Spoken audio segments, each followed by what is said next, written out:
Please welcome Karina Ramirez.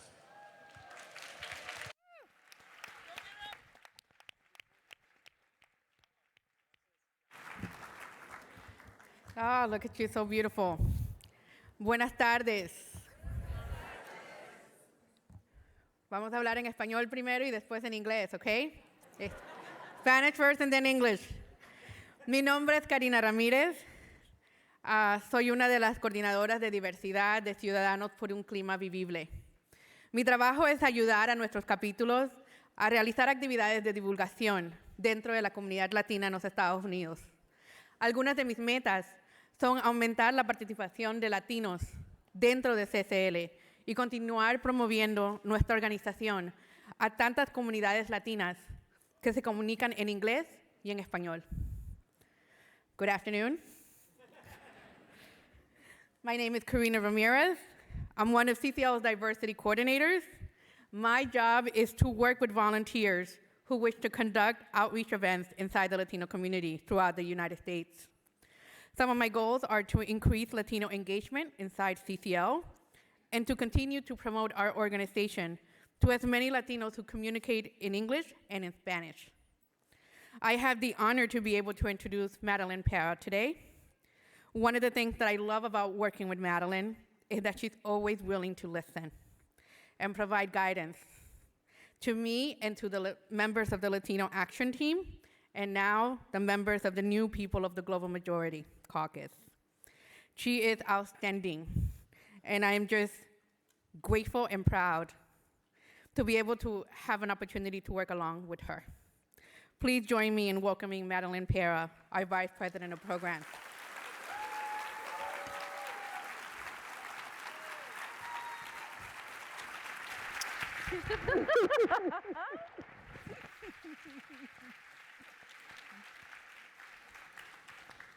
Okay, that was sweet, especially the Spanish part. So good afternoon, everybody. I have a clicker. Yeah.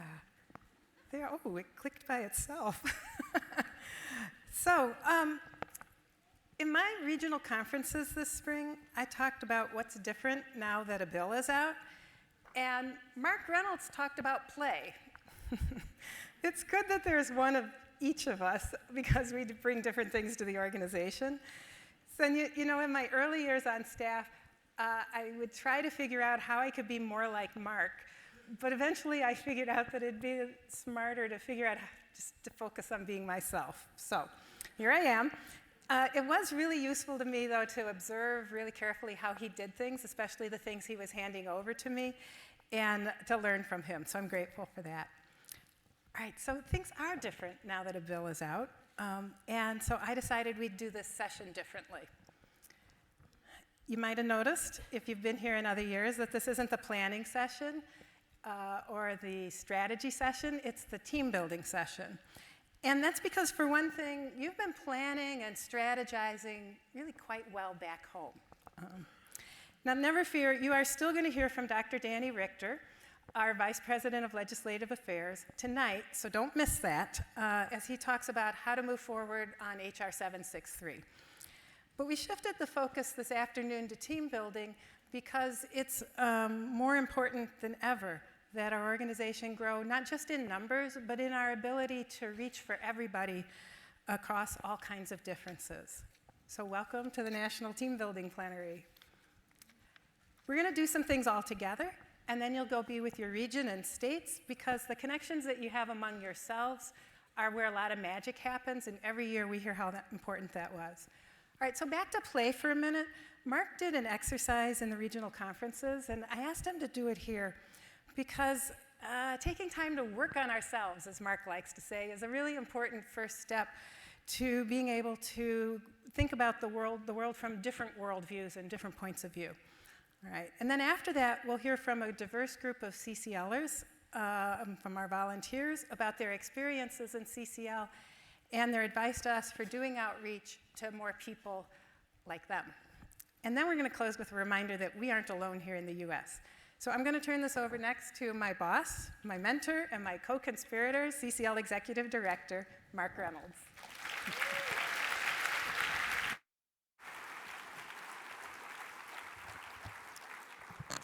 Yeah, so Madeleine and I split up the regional conferences every year. So, for instance, I did the Northeast and the Mid-Atlantic this year, which means she'll be doing them next year.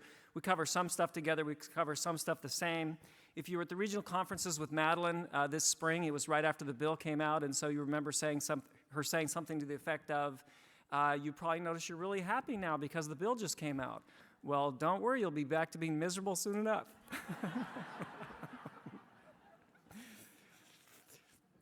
I call this session Finding Joy and Play in the Face of an Angry, Cruel, and Transactional World.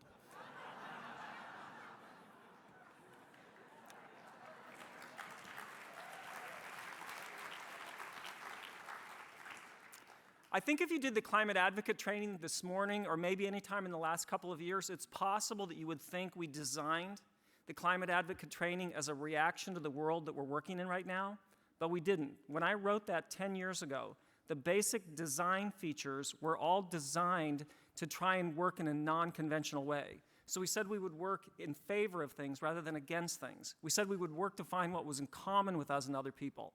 We said that we had a definition of power that was antithetical to force. And I loved what I'd heard early on from the results volunteers when they said they had respectful relationships with members of Congress. I loved that, and I loved it as a starting point, and we thought we needed to take it a little bit further and that actually take it and make it admiration, respect, and gratitude for people's public service. So last fall, we got 2 bills out, one in the House, one in the Senate. After the Senate bill came out, we were contacted by a producer of one of the Fox News shows, the Tucker Carlson Show, and they talked to Flannery Winchester in our communications department and asked if somebody wanted to come on the show. And so Flannery called me and said, do you want to go on the Tucker Carlson Show? And I said, nobody in their right mind wants to talk about climate on that show. So she said, well, they want you to come on Thursday. And I said, tell them I pick up my grandkids on Thursday so I can't come. But I didn't want to seem like a chicken to Flannery, and I didn't want them to be able to go on the show and say we invited somebody on, but they refused to come on. So I decided, tell them I'll come on next Thursday. And unfortunately, they said yes. So that kind of threw me into a state of panic, but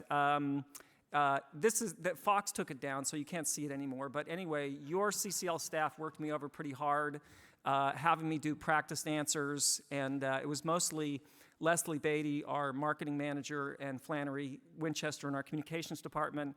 And Leslie just kept looking at me like, this is going to be terrible. And Flannery kept telling me, in fact, your answers are terrible. She kept saying, you sound like a liberal. So finally I'd had enough of that, and I said, Flannery, I'm a liberal. The reason I sound like a liberal is because I am one. But nevertheless, they worked really hard, and I think that went about as well as it could. And I was really happy, and I got a lot of just amazing texts and calls from you that night. But that night, what also started was emails coming in from people who watched the show, and throughout the next couple of days, that you would never write something like that to people. No matter how much you disagreed with someone, no matter how much you disliked them, you wouldn't say something that vile or threatening. It was a little bit unnerving, and it wasn't just because it was coming to me, but it was coming to other staff members, and I thought that was quite offensive. And so we're working in a tough world, but it's not just on one side of the aisle. It was absolutely ridiculous that the Democrats uninvited Carlos Curbelo to testify at Ways and Means. It's just, we're working in a, yeah.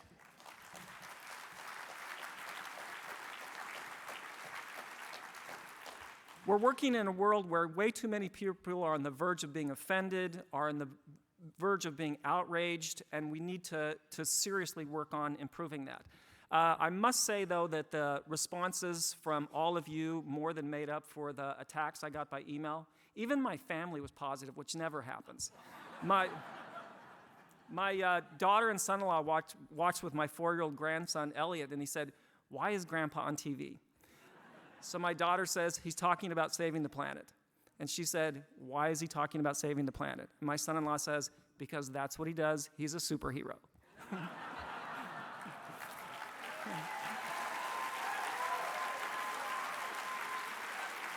Oops. Martin Luther King said, darkness cannot drive out darkness, only light can do that. Hate cannot drive out hate, only love can do that. He said, darkness cannot drive out darkness, only light can do that. Hate cannot drive out hate, only love can do that.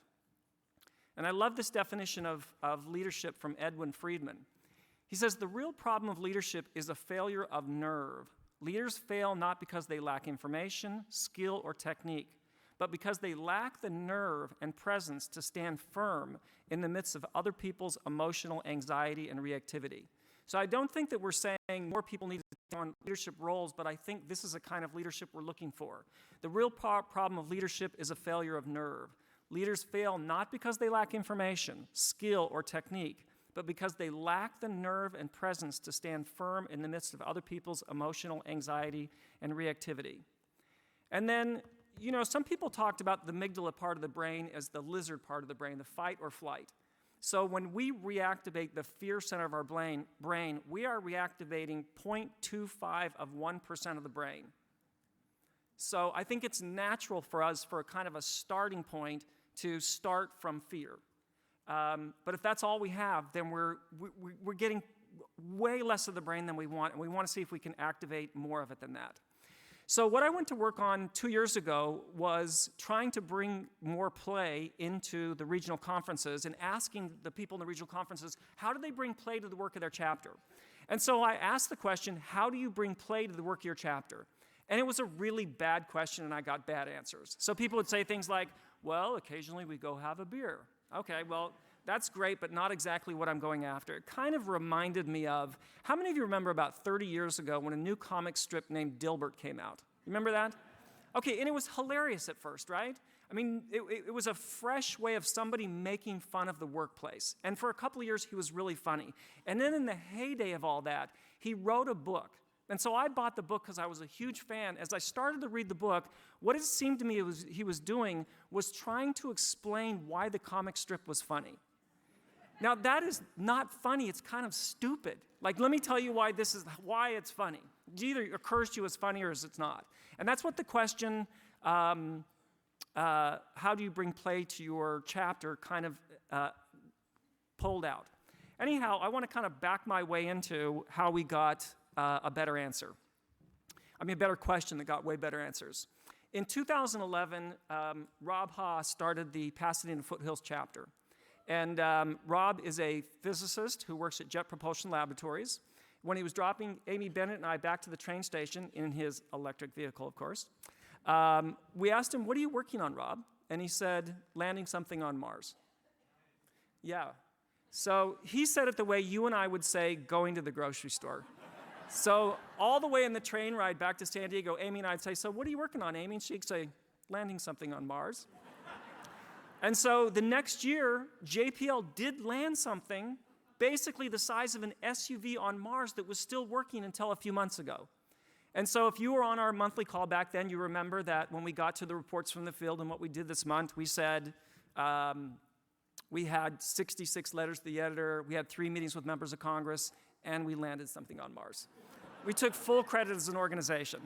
And in fact, we challenged all our volunteers to go talk to their friends at 350 and Sierra Club and ask them if they land something on Mars this month. So back in those days, Lene Pettengill, our development director, used to ask me to write little personal notes in the margin of our annual fundraising letter. So when it came to Rob's letter, I wrote, to the bushiest eyebrows in all of CCL. And so the next time I saw him, he didn't have bushy eyebrows anymore. And so I'm like, hey, what up with the eyebrows? And he says, my wife opens the mail. And I'm like, oops, sorry. Anyhow, about a year and a half ago, we got a lucky question. And the question that we started to ask everybody to answer is, why are you the single most important person in all of CCL? We asked everybody to answer that question. Why are you the single most person in all of CCL? Now, some people have answers like, well, I'm the liaison to Nancy Pelosi. Or some people said things like, you know, I'm the state coordinator for Kentucky, and Mitch McConnell matters a lot. But a lot more people were able to kind of lighten up on themselves and provide an answer that was not, you know, just like giving themselves a break for a minute. So one guy in Ohio said, I'm the crabbiest person in all of CCL. That's why I'm the most important person. And I had a lot of people say, I'm the shyest person. If I can do this, anybody can do it. So sure enough, there I am doing the Los Angeles Regional Conference last year. There's Rob Ha, and I asked, why are you the single most important person in all of CCL? And Rob says, because I have the bushiest eyebrows. Because he let his eyebrows go back. Okay, so I'm going to give you a chance to answer that question. And I'm going to ask you to answer the question with two people. Why are you the single most important person in CCL? One, if you have something like you're the liaison to Nancy Pelosi, great. But the other is, it is something where I invite you to play with the answer and see if it lightens your loads at all to play with the answer. So I want you to answer to two people around you, why are you the single most important person of all CCL?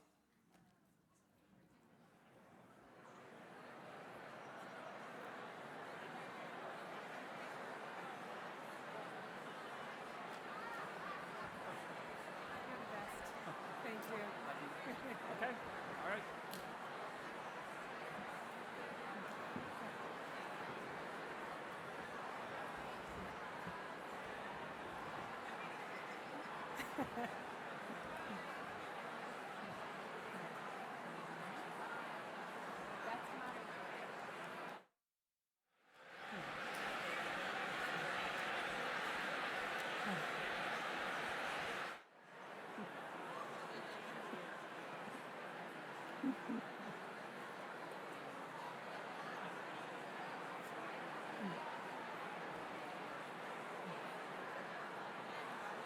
Okay.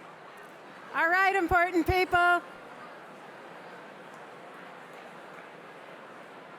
If you can hear me, put your hands up and stop talking. Thank you. Oh, it's really good I'm not trying to be Mark anymore. I love that I landed in an organization that's not afraid to ask us to hold two apparently contradictory ideas in our heads at the same time. In this case, that each of us is the most important person and is not the most important person in CCL. So I brought up some volunteers, there they are, from around the country now, and they're going to talk about their experiences in CCL. And they're simultaneously very special people and very ordinary people, which I think means they're just like you. And each of them comes from one or more demographic groups that tends to be underrepresented in our organization. And we've had a really good time getting ready for this session by talking to each other. We had a couple of Zoom calls. They're unique individuals, and they don't speak for all young people or all Republicans or all anything. But their experience is valuable. All of them are CCL success stories, and they're here because you, volunteers in different places in the country, did enough things right that they could find us and stay with us. Perhaps even when they went to their first meeting and realized, well, they might be different from a bunch of people here. Now, I could perhaps be faulted for not going out and finding a set of people for the panel who came to their first CCL meeting, looked around, and went, oh, I really feel like I'm the only one, or I am the only one of whatever here, and they left and never came back, right? We know that happens. I wish it didn't. But what I hope that you'll take away from this session is the desire to have more folks like these folks that are up here, and some ideas about how to do even better at helping all people come in the door and feel welcome, and maybe a few ideas about things you don't want to do. So we'll see. So here they are. We have Soniyyah Biki from the Fort Smith, Arkansas chapter. I know this very well. I just occasionally get nervous. We have Jess Wilber from our CCL Oberlin chapter in Ohio. And we have Emily Salazar from, see, you're out of order, from the Fresno chapter in California. And we have Shannon Caraway from Texas, all right? Dallas, Texas chapter. All right.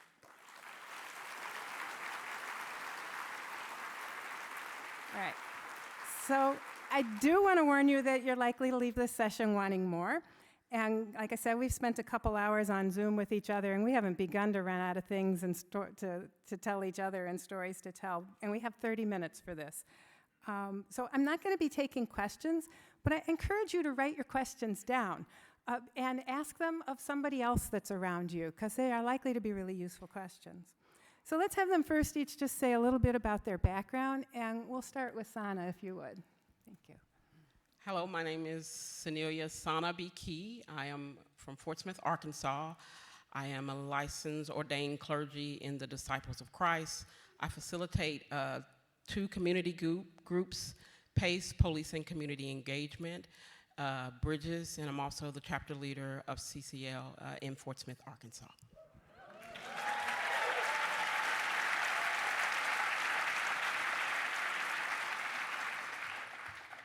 Hi, I'm Jess. I am the group leader for the Oberlin College CCL chapter. I'm also the Great Lakes Regional Fellow, so I help mentor campus leaders across the Great Lakes region and help them in their journey to become more effective climate advocates. And as of January of this year, I've also been working as the higher education outreach intern to further my work on youth climate engagement.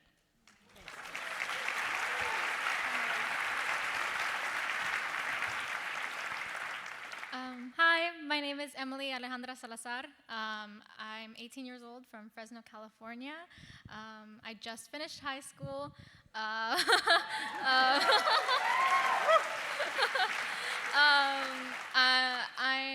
Latina. My dad was from Mexico and my mom's from Guatemala, so I'm first generation American and a first generation college student. Let's see, both my parents worked in the fields. My dad worked in the fields in California, and let's see what else. In CCL now, I'm part of the Latinx outreach team and the lobbying team, and then next year I'll be going to Stanford University.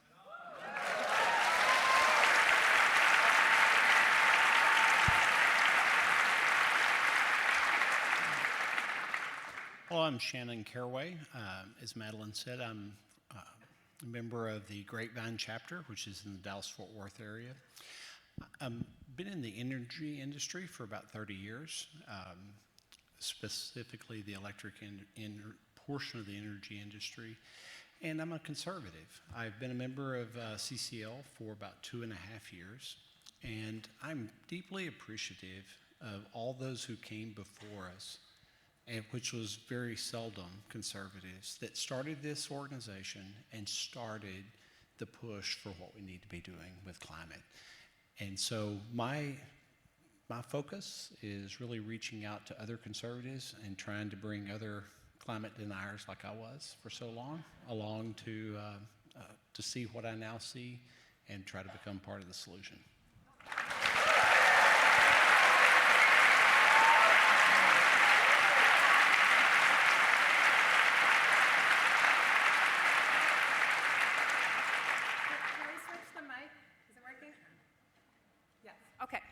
So could each of you just take a few minutes to tell your stories about how you found CCL and what were some of the things that were done that made you feel welcome? And whoever would like to start, that would be great. I'll let you jump in. I'm willing to go first. The way I found CCL, it was sort of second or third in a progression. In February of 2017, the Climate Leadership Council, co-chaired by, I think it was James Baker and George Schultz, published their Climate Leadership Council proposal. And it's for, I think, carbon dividends was the name of it. And as a conservative, for the first time, I was hearing about the importance of carbon pricing, climate change from an audience I trusted. And I apologize that I didn't trust and didn't listen from an audience that wasn't like as much like my own, but that's just the reality. And so when it came out, I really spent the better part of a day, half day at least, reading everything they had. And then it started so many questions in my mind. And from there, soon found Catherine Hayhoe, and which we'll get to hear more from tomorrow, and found her as a very credible author around and speaker around the climate side. And so it was a progression that took several months. And then I began to look for how can I get involved? And I didn't see any other really credible ways. I tried signing up for Republican EN, and that's where I first found. And then one day out of the blue, this guy named Peter Brin, either, I forget if he emailed me or texted me. I think he emailed me or messaged me from LinkedIn, I think. And he's like, hey, I saw you seem to care about the climate and you're looking for a way to get involved. Come be a part of CCL, and that'll give you a way to get involved. And so that began the journey that took a couple months, and it all began from there. So thank you, Peter Brin, for pulling me in.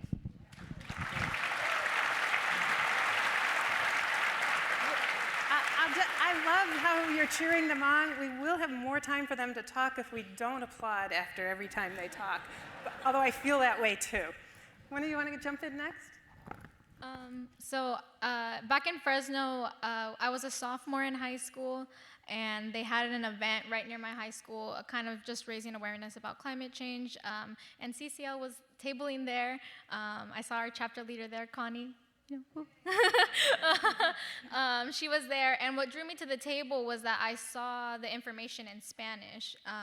Whether or not there was somebody there who could talk to me in Spanish about climate change, just the fact that they were being inclusive was really important to me. And from then I kept going. I went to my first meeting. I was the only person of color at that meeting, but I didn't feel uncomfortable because I felt like everybody there was really supportive and willing to give their all, including more people like myself.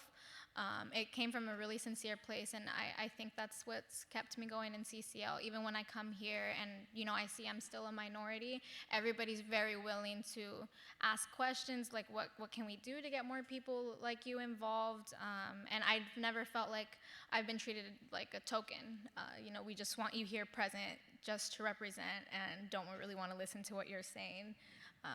So yeah. Great, thank you.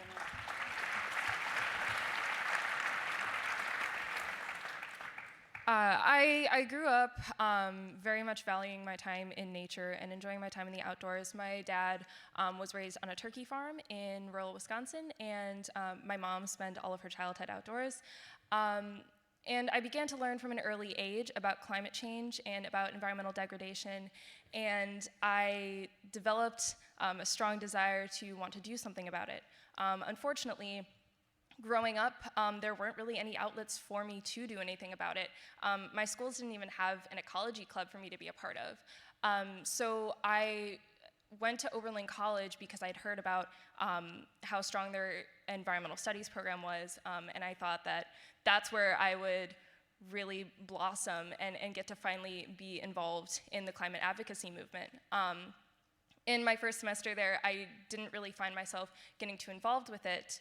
But then in December of 2017, I found an email that had been sent to the sustainability director at Oberlin College from Clara Fang, who is the higher education outreach coordinator. She was looking for campus leaders, and I didn't know anything about Citizens Climate Lobby, but I just instinctively signed up, not thinking too much about it. But 2 months later, I joined the campus leader program, founded the Oberlin College CCL chapter, and then just continued to be more and more involved with CCL afterwards. I really appreciated the bipartisan nature of the organization and the desire to bring in people from all different backgrounds and perspectives and make sure that everyone was at the table. Oberlin College was one of the first times where I felt comfortable sort of explaining my queer identity, and so for CCL to continue to be accepting of that was something that I was very thankful for.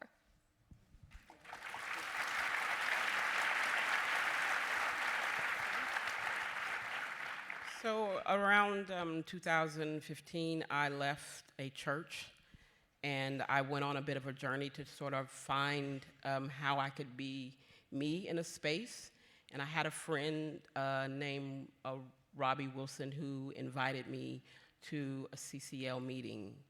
And I attended that CCL meeting, and for the first time in my life, I've been in the ministry now well over 20 years. And for the first time in my life, I met a group of people, white people, who didn't treat me like I was a unicorn. They actually treated me as an individual who had gifts and talents, and I have been a member ever since.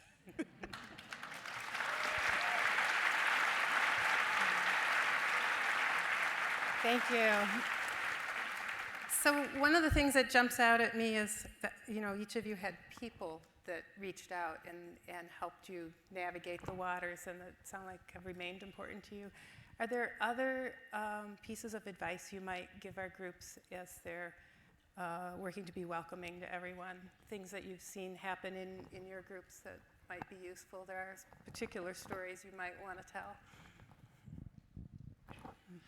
I think one piece of advice I would have is it's so easy, especially in the political environment we're in today, to assume the worst about people that come from a different identity than yourself, politically, or in any number of ways. My piece of advice would be this: assume the very best about each person that you're working with and that comes to CCL or that is not yet part of CCL, and treat them with the dignity and respect and good intentions and good assumptions that you want to be treated with, and to realize that the problem we're trying to solve is way too big for any one small set of us, one small segment to solve it. To get the political will we need nearly every segment of our country aligned on this issue. We may not agree about 9 out of 10 other issues. I mean, just picking that as an example. But on this, we agree. And we need to be unified in that. We need to focus on that. And we need to be focused on how to make people feel welcome to work with us to solve this challenge. Great.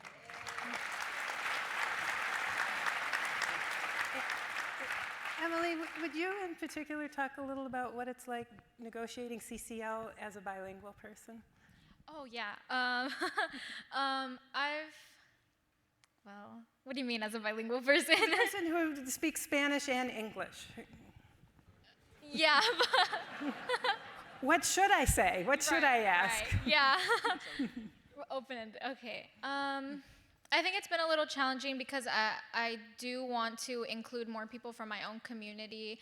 Like when I explain to my mom doesn't speak English, so when I want to explain things about it to her, it's hard finding the paperwork that and all the explanation that is in Spanish. But fortunately, there's a website. I found the resources that are there. But I think that's a really important part of kind of bridging that gap in language, which also melds with the Latino community. Yeah, it's important to have that though, not only to access more people, but sometimes even though I speak English, I'm fluent in English, sometimes I just need to talk in Spanish. Sometimes I just need to hear things and my information in Spanish, and it's really important that CCL has that information accessible, like we do. That's all. Thank you. Was there anything else you wanted to say on that? The broader question? Yeah, actually, I remember last year was my first conference, and I walked in and I felt a little bit overwhelmed, just really feeling present as a minority. And one of the most comforting things during this conference was being able to go to the Latinx breakout workshop with Karina Ramirez. Like I said, just being able to speak to somebody in Spanish, talk about climate change in Spanish, and have people around you who have the same cultural mannerisms as you was really important. So I think it's important that we have spaces like that, workshops like that, that include us and make us feel like we have a space within CCL. Great, thank you.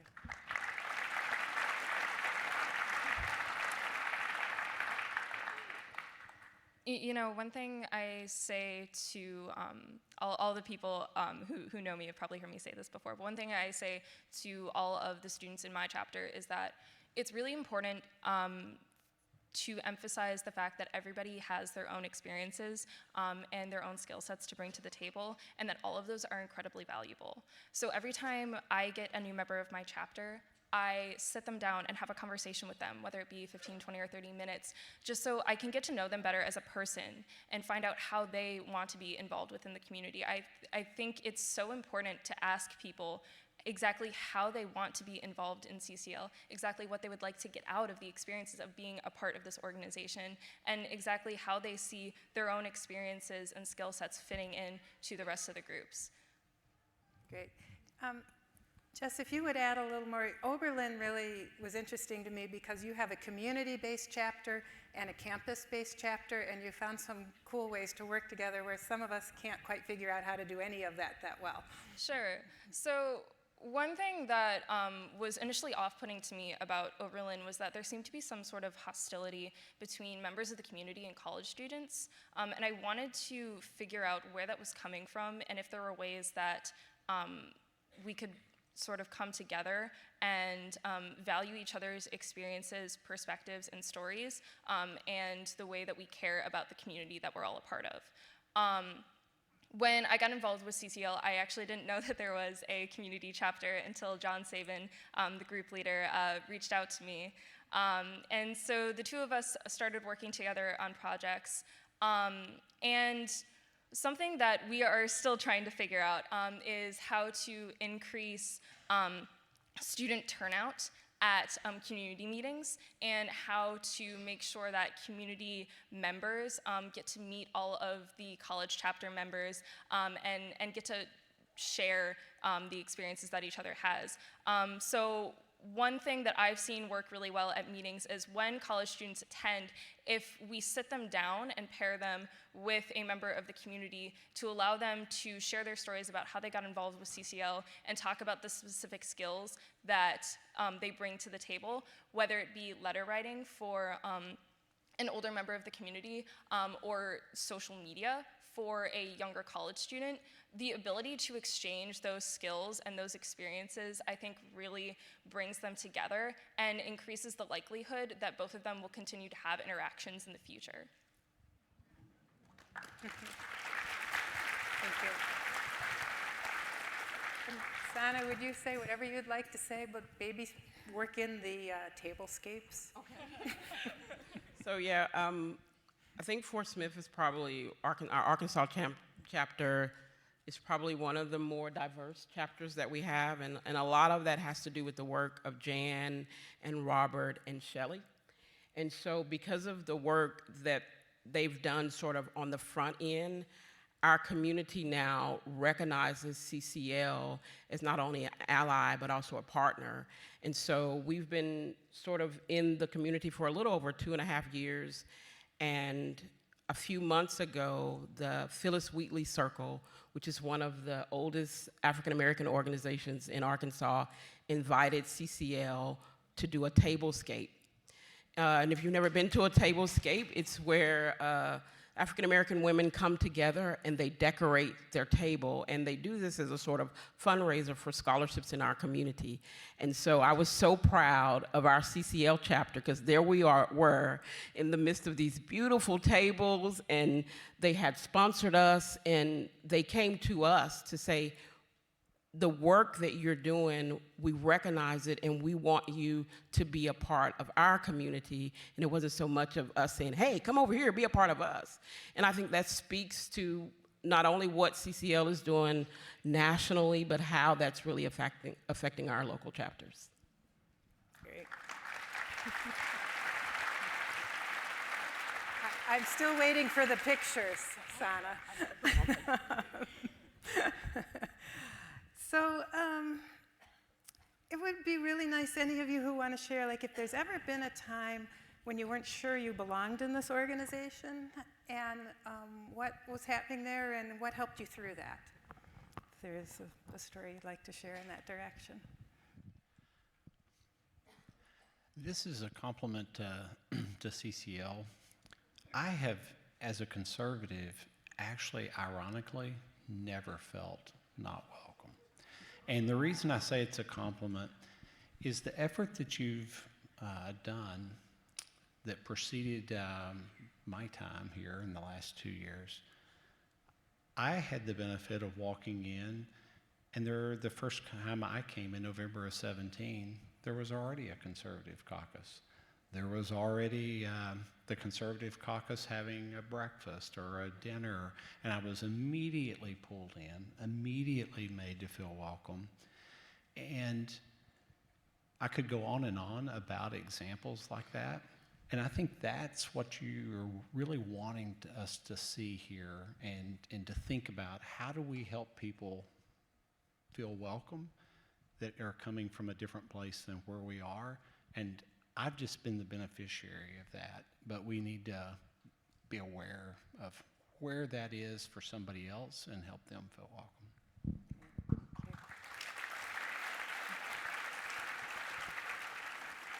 So last year, I attended my first CCL national convention, and it was kind of a sort of disconnect between what I had experienced at the chapter level and what I was experiencing in the national level. And I navigate all white spaces on a regular basis. I work with police and communities of color. I'm sort of fixated at the intersection of life in the work that I do on a regular basis. I'm cross-culturally trained, meaning I serve both African American and white churches, and so I'm accustomed to navigating all white spaces. But there was a disconnect between what I experienced at the local level and what I experienced on the national level. And I left in tears. And luckily enough, Shelly and Jan met me where I was at. And they said, you are a member of our family, and your tears are our tears, and what can we do? And so before our plane landed, there was a meeting scheduled, and we met with the other members of our chapter. And I've been in the church my whole life, and I've never had a group of people respond to my experience the way CCL responded to my experience. And within weeks, we had crafted a letter together. And I was a little overwhelmed because I'd never had an experience like this before. And we were, and I shared this a little bit earlier, we were on the phone, and I said to Shelly and Jan, I said, you know, nobody's gonna respond, because I've written hundreds of letters as an African-American woman that navigates white spaces as a part of my career. I've written hundreds of emails and received no response ever in the church. And we were on the phone with Jan and Shelly, and I said, they're not going to respond. They're not, because I know, I mean, I would know. Wouldn't I know, right? I've done this, I would know. And so Jan and Shelly, with such courage and boldness, said, they will respond. And we sent an email to the they, that would be Madeleine. And let me tell you, she responded. That deserves a hand clap.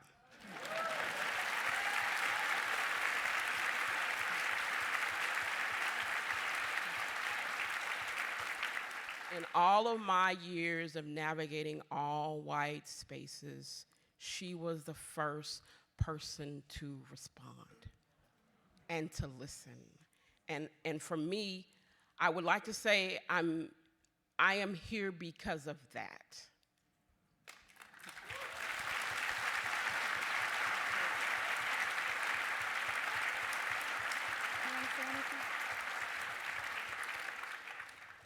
If you're willing, I'd love if you talk about what it's like being a student and where that gets hard. I think there is a tendency in a lot of spaces for youth to sort of be disregarded by older members of the community, especially in spaces that have to do with politics. And it's interesting to me, like, that CCL, I've never experienced that with. Obviously, anytime I tried to get involved in a protest or some sort of political demonstration all throughout middle school and high school, I was shot down very quickly and or was sent threats by other students. So basically was very turned off of being involved in anything political for a while, but CCL has always made me feel very safe and very heard. And I think part of that is due to the expansive opportunities that we have for students. Obviously, we have the Campus Leader program, which has been growing at a very fast rate thanks to the work of all the regional fellows, and obviously Clara Fang, our amazing higher education outreach coordinator. And you know, there is also a lot of opportunities for students who are even younger than members of higher education. Obviously, we have a lot of students who are involved from high school, like Emily here. And I do really think it's amazing to see how many students are getting involved with CCL more and more each year. So honestly, to answer your question, Madeleine, I've only ever felt supported within CCL as a student. And you hang in there through finals. Good. Thank you. Do you want to say anything?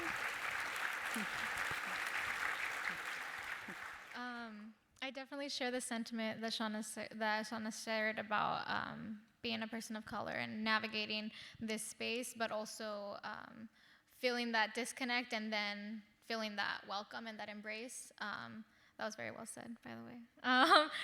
But about being a student, I've definitely felt like, and I think Jess shared this before when we've spoken previously, about feeling like the time I want to spend here and the time I can spend here as a student don't really match up as much as I wish they could.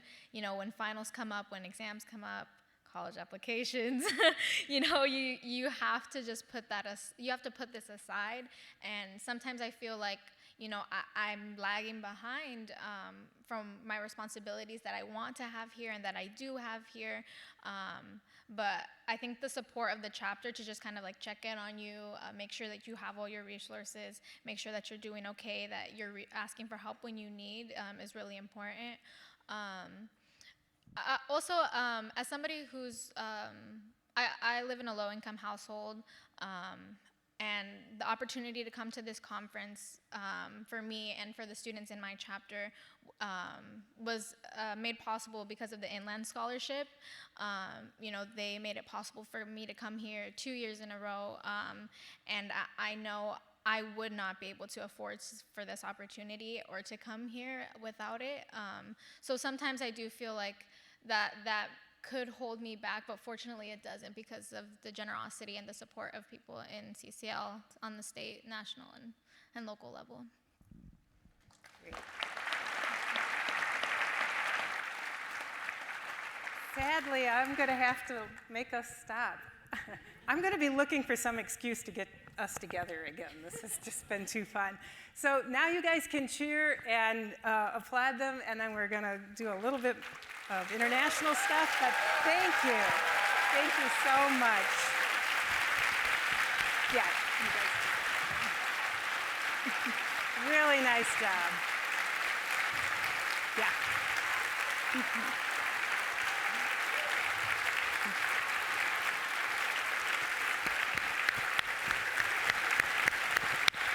Thank you. All right. And to all of you, thanks for your great attention while they were talking. You know, often when I listen to stories like the one shared here, I come away with things I want to remember, but I also get reminded of stories of my own. So I'm going to share with you a story that I told the panel, and they told me I should tell it, so I will. And then you're going to have a chance to turn to someone and share one of your stories. So back when I was a group leader, I saw this news article in my hometown paper about an international evangelical organization called Care of Creation. And they happened to be headquartered in my town in Wisconsin, but they worked internationally. So good CCLer that I was, I decided I would reach out and see if we could form an alliance. Pretty soon I got to have lunch with the executive director and founder, Ed Brown. And he invited a young woman to join us who was from what was a relatively new group back then called Young Evangelicals for Climate Action. And it was this lovely lunch meeting. And I was particularly moved when the young woman talked a little bit about just the feeling she had that she didn't fit anywhere as an evangelical, environmentally minded person. So she shared, like, when she was with her Christian church community, she would often hear disparaging things about environmentalists or people like Al Gore. And when she was with environmental groups, she would often hear disparaging things about evangelicals. And so she felt like an odd fish, no matter where she was. And the group Young Evangelicals for Climate Action was really important to her. And that just made a really big impression on me. So a year or two later, I was invited to speak to a conference of evangelical environmental groups, including YECA, Young Evangelicals for Climate Action, about CCL's methods of volunteer engagement.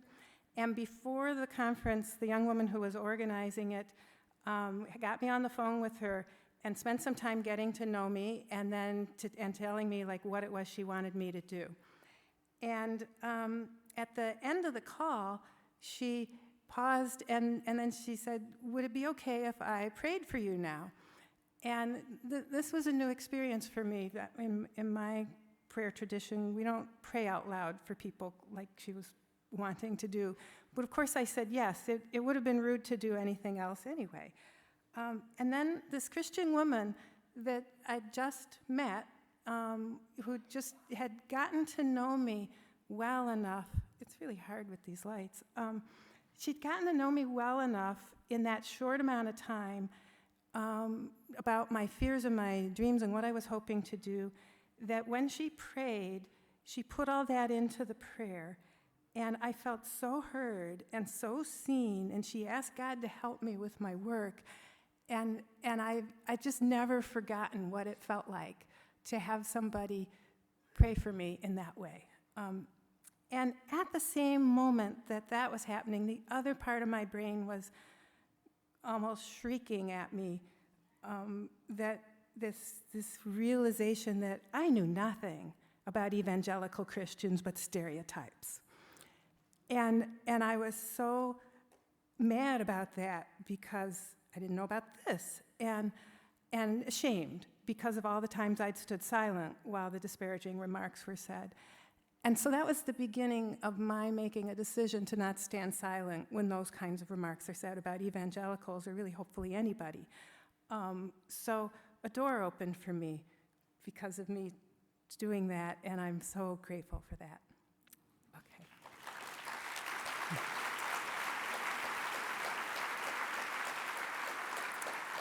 So that's one of my stories. I want you to turn now to somebody next to you, or move over to somebody, if it's possible to sit by yourself in this room, but I don't think it is this year. And you're just going to have about a minute to really briefly share a story of your own, of being a minority in some way at some time in your life. It could be a hard story, a good story, but I'm willing to bet every single one of you has a story of being the only girl or the only boy, the only Catholic, Jew, Muslim, the only divorced person or parent, or the only engineer, or the only young person, or the only senior citizen, right? In some group somewhere. What happened? What made that good or bad? Turn and talk. You've got just a couple minutes.